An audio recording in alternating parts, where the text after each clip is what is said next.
অবৈধ নির্মাণ উচ্ছেদ ঘিরে একেবারে রণক্ষেত্র চেহারা নিয়েছে বীরভূম। বোলপুর সরকারি কাজে বাধা এবং ভাঙচুর।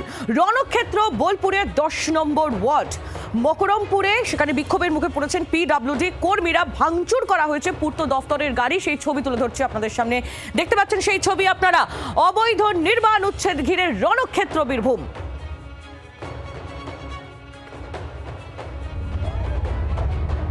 দেখতে পাচ্ছেন গাড়ি ভাঙচুর করা হয়েছে, পিডব্লিউডির অন ডিউটি কর্মীদের গাড়ি, সেই গাড়ি একেবারে ভাঙচুর, কাঁচ ভেঙে চূর্ণ বিচূর্ণ হয়ে গিয়েছে। সরকারি কাজে বাধা দেওয়ার অভিযোগ এবং সেই অভিযোগকে সামনে রেখে রীতিমতো ভাঙচুর। অবৈধ নির্মাণ উচ্ছেদ ঘিরে রণক্ষেত্র বীরভূম।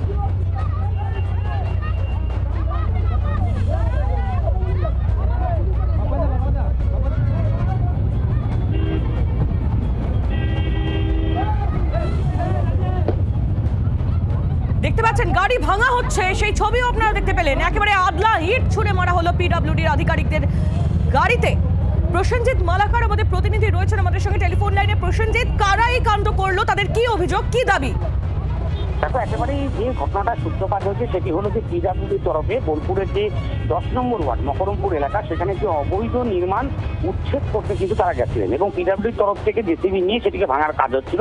ঠিক সেই সময়তেই অভিযোগ, স্থানীয় এক পরিবার যাদের ওই রাস্তার উপরেই দোকান রয়েছে, সেই পরিবার রীতিমতো তাদের উপর হামলা চালায়, ঢিল ছুড়ে মারধর করে, ঘটনাস্থল উত্তপ্ত হয়ে ওঠে।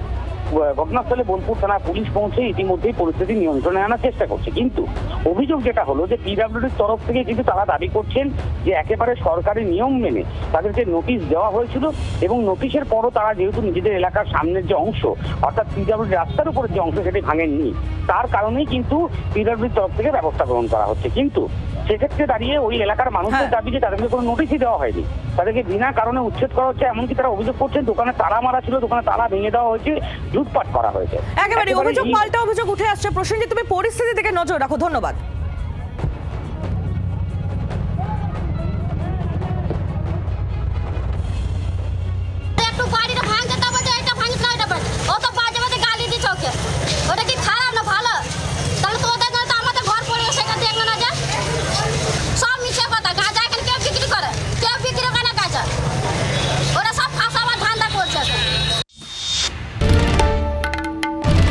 বাংলার আওয়াজ, বাঙালির আবেগ, জি 24 ঘন্টা।